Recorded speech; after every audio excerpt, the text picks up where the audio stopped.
Happy Monday, my dears. Let me guess, you've been experiencing some anger as of late. Maybe this past week, you've been feeling rage. Little things that didn't really used to bother you are just kind of getting under your skin in a way that you really just don't understand.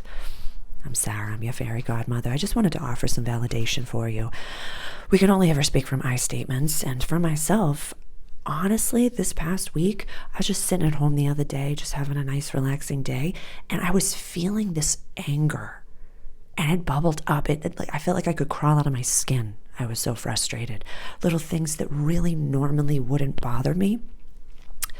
If I feel as though I'm not being seen as the new person that I was 35 seconds ago in conversations, or I made a list of notes, the corruption of the world.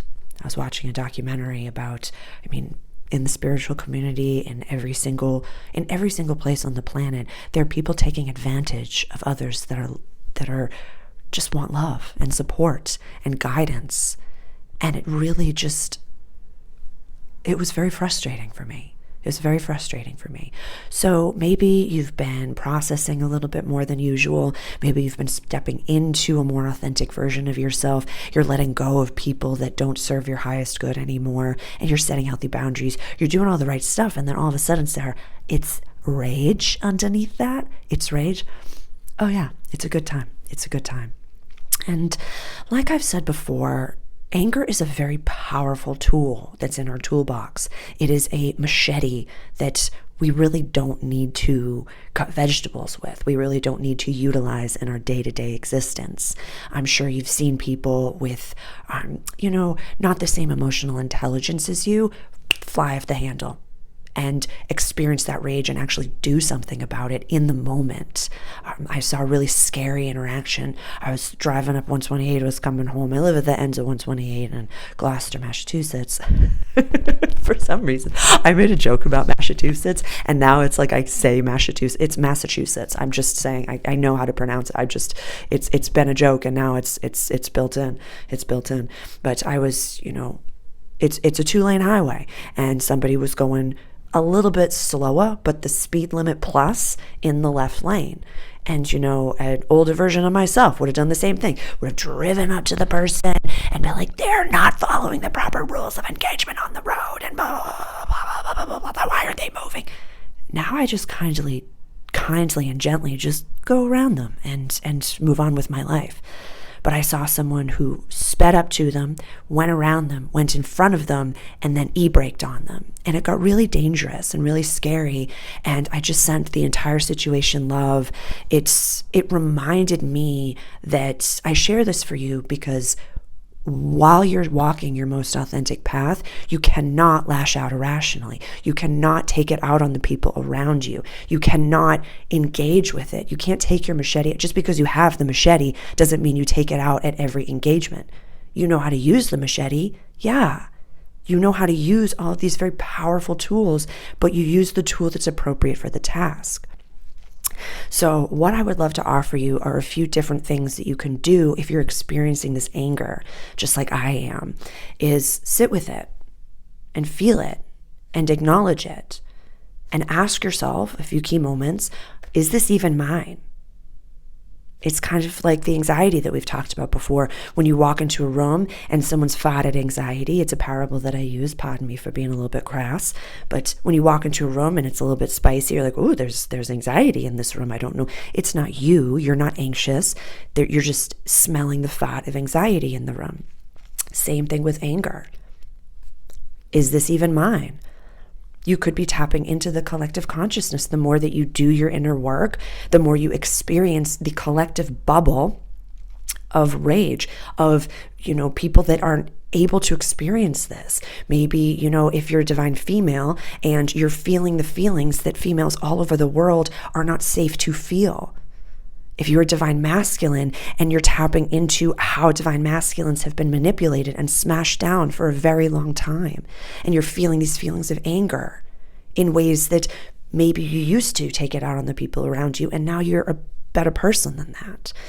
So what I would recommend, some healthy ways to deal with this, definitely talking about it with someone that's very safe and that you can process it with. Not someone who's going to be like, yeah, my guy, go after them, take it, do that. Not someone who's going to cheerlead the lesser version of yourself, but someone who understands and is on a similar trajectory, a similar timeline, and say, hey, and maybe even send them this video and be like, hey, have you been experiencing rage lately? Because I really have as well.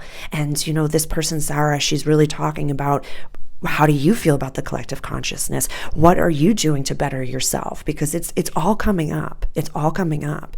So talking about it, this morning, I got my little calluses. I deadlifted until I couldn't deadlift no more. And I don't care if it was I don't care. I don't care if I was doing the full body workout. I don't care if I was doing all the things. I needed to pick something up to the point of not being able to pick it up anymore. So put it into an exercise. Start something that you've never done before. This was something that I have been very, studio italiano, and I have not been studying my Italian as much as I should have been. I know on paper that I could have spoken that entire sentence in Italian, and the rage that was going through a portion of my brain was there. It was there. But no, I'm not going to get mad at myself for what I coulda, woulda, shoulda. I'm just going to continue to practice and study my Italian every single day from now forward and forgive myself. I was learning all these new things all the last year, and I will not give up. But definitely, if you want to take it out in a healthy way, learn a new skill. Learn something you've never learned before. And definitely, if you are in a healthy partnership, have some role playing and take it out in a healthy sexual scene, a healthy sexual, have your safety words, go into it with a lot of communication and things like that. And if you are not in a divine partnership, do not, I repeat, do not hop into bed skis with an inappropriate person. Do not call your ex. Do not do those things. Love up on yourself. Love up on yourself. That's your homework. That's your homework. And I've given this homework to other people before. And if it's honestly, it's cost me friendships before, because when I tell you to take care of yourself, fill up your own cup and fill up your own bucket, and you're like, no, actually, I'm just going to just be like a rage monster and take it out on the people around you. That's when, that's an unhealthy way to whip out your machete at all times. So I hope that is offering some validation for you. You might be, in your own eyes, a very meek and kind and lovely person with emotional intelligence, and you ground every day and you do the work, and you're like, why the F am I feeling all of this? It means you're right on time, my dear. I love you so much. I will see you soon. Ciao, ciao.